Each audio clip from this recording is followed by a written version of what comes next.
Hello दोस्तों, मेरा नाम सिद्धार्थ सिन्हा है और ये जो जेईई कोर्स के अंदर एक पेपर 3 जिसका नाम है legal and regulatory aspects of banking, उसमें module A regulations and compliance हम लोग पढ़ रहे हैं, कंप्लायंस पढ़ रहे हैं, sorry, regulations and compliance, module A.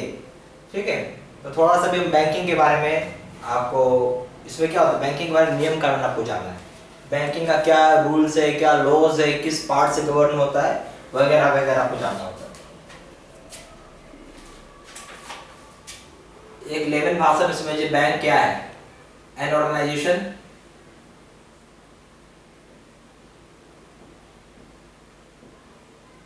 which is controlled, licensed and regulated by RBI, Reserve Bank of India। Clear हो गया? ये बैंक का एक लेमन भाषा है। Which accepts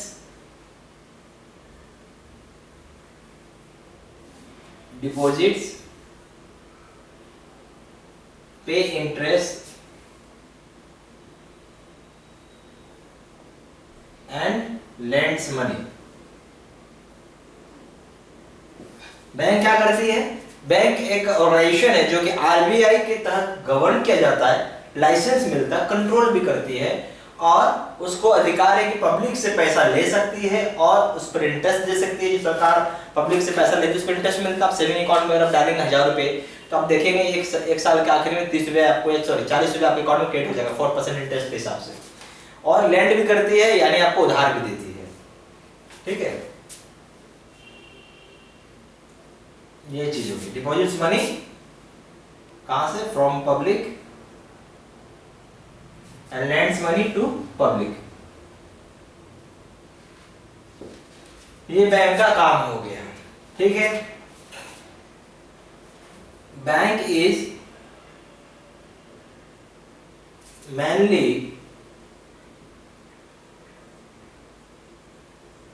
governed by banking regulation act है। बैंकिंग रेगुलेशन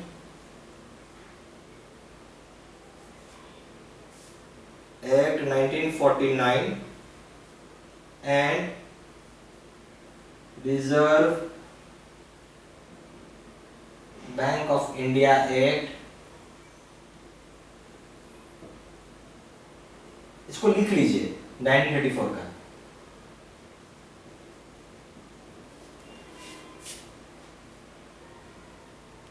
ठीक है, इनका इन्हीं के थ्रू ये कमांड में चलता है। अब आ जाइए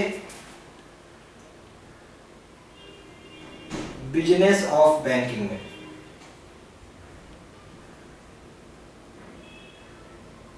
पहला काम क्या है बैंक का? डिपॉजिट करना। Deposits taken from public.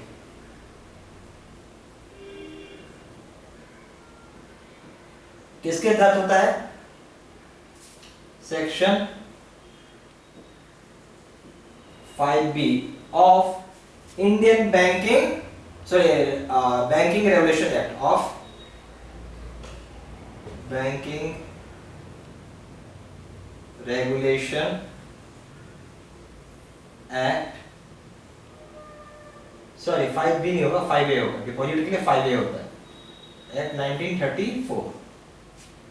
उसी तरह lending money to public,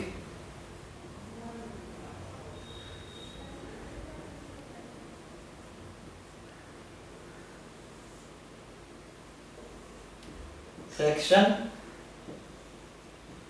5B of banking regulation act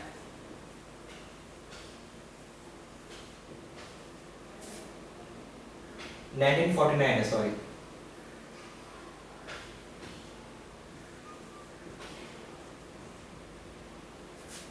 ठीक है, ये हो गया। फिर क्या होता है? KYC, guided and controlled by RBI. KYC का फुल फॉर्म क्या होता है? Know your customer. जब भी आप अकाउंट ओपन करने जाते हैं, कोई इंडिविजुअल का अकाउंट ओपन करते हैं, तो जो बैंकर होता है वो क्या चेक करता है? बैंकर जो होता है उसको चाहिए एक फोटो आईडी और एक चाहिए एड्रेस प्रूफ। ये बेसिकली दो डॉक्यूमेंट होता है जो खोजता है बैंकर, खोजते हैं।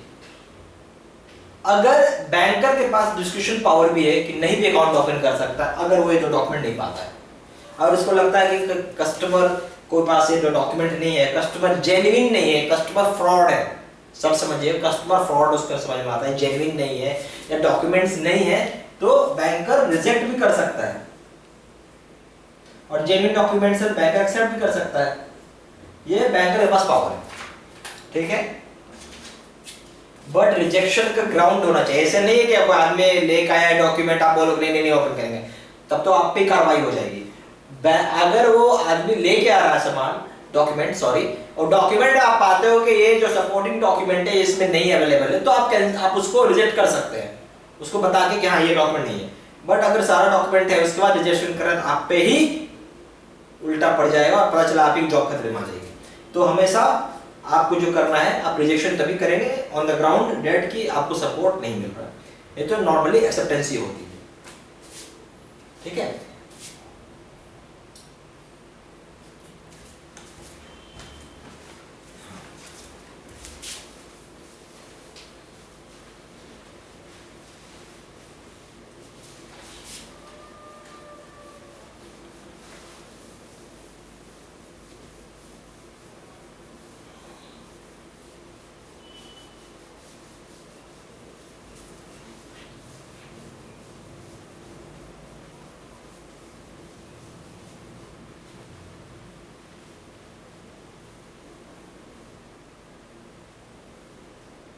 ठीक है।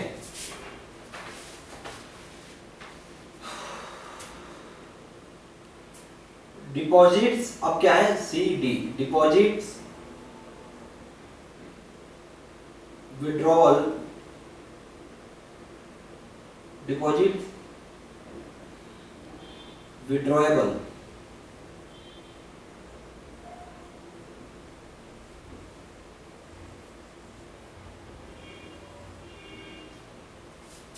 इसका मतलब क्या होता है? डिपॉजिट्स विड्रॉएबल बाय चेक, जो आपके पास पैसे हैं, आपके अकाउंट में मान लीजिए पैसे पड़े हुए हैं, आप चाहते हो पैसे को निकालना, एक तरीका है चेक से पैसा निकालना, ठीक है। तो इसको बोलिए है विड्रॉएबल बाय चेक कर दीजिए, ठीक है। अगर आप चेक से पैसा निकालना चाहते हैं जो आपके अकाउंट में पड़ा हुआ है, उसको हम लोग कमांड होता है सेक्शन 49A के तहत अंडर बैंकिंग रेगुलेशन एक्ट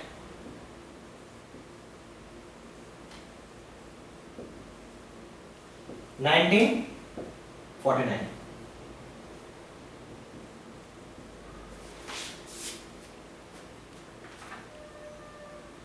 ठीक है।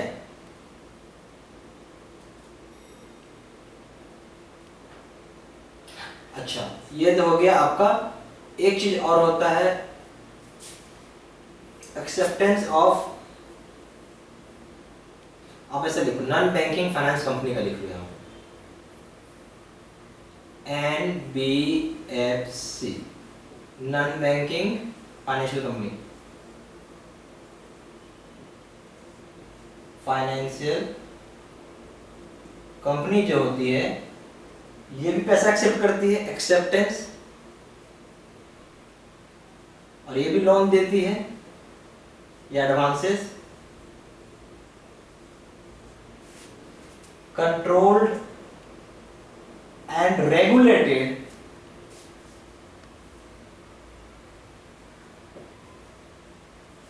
Bye reserve bank of India, RBI, ठीक है।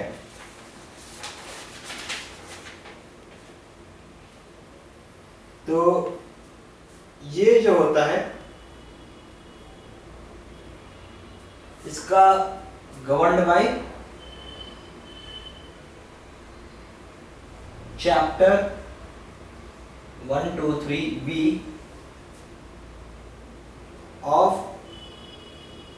Reserve bank of India.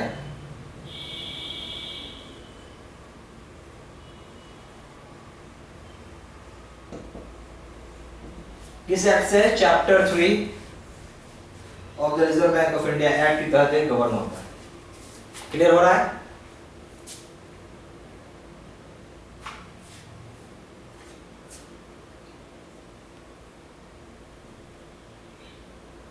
Permitted business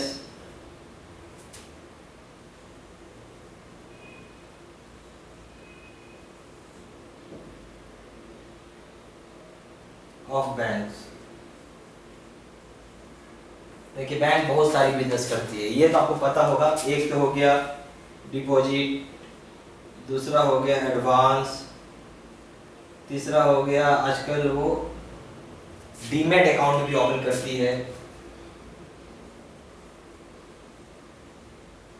चौथा हो गया लोन्स। ये सब मोटा मोटी आप समझ जाइए। सॉरी, चौथा हो गया आपका इंश्योरेंस। बैंक आजकल इंश्योरेंस भी बेचती है, बैंक का इंश्योरेंस नाम सुना होगा। बैंक का रोल बहुत बड़ा हो गया, बहुत डाइवर्सिफाई हो गया, ठीक है। फिर आपको बिल एक्सचेंज भी करती है,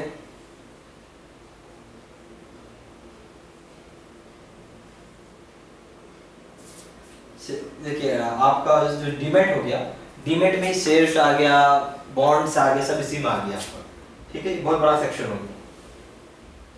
फिर आपका ट्रेजरी का भी काम करता है, ठीक है। सरकारी खजाना होता है, जैसे सरकारी का सेल टैक्स हो गया, आके बैंक में जमा करेंगे। इनकम टैक्स हो गया, वो भी बैंक में जमा करेंगे। सर्विसेज, आप सर्विसेज लिख लो। सेल टैक्स बैंक में जमा होगा, इनकम टैक्स बैंक करेगी, गवर्नमेंट योजना या गवर्नमेंट स्कीम्स या योजना, गवर्नमेंट सरकार की बहुत सारी योजना आती है, जन धन योजना, प्रधानमंत्री बीमा योजना, ठीक है। फिर इस तरह के कई प्रोग्राम्स होती हैं, पेंशन योजना, बहुत सारा पेंशन भी ये देखती है, सैलरी देखती है। इसका जॉब बहुत सारा, परमिटेड बिजनेस, ये सारे बिजनेस कर सकती है बैंक, ठीक है। तो कुछ ऐसी बिजनेस है जहां पे कि सरकार ने पाबंदी लगा रखा है कि नहीं कर सकते हैं, प्रोहिबिटेड बिजनेस।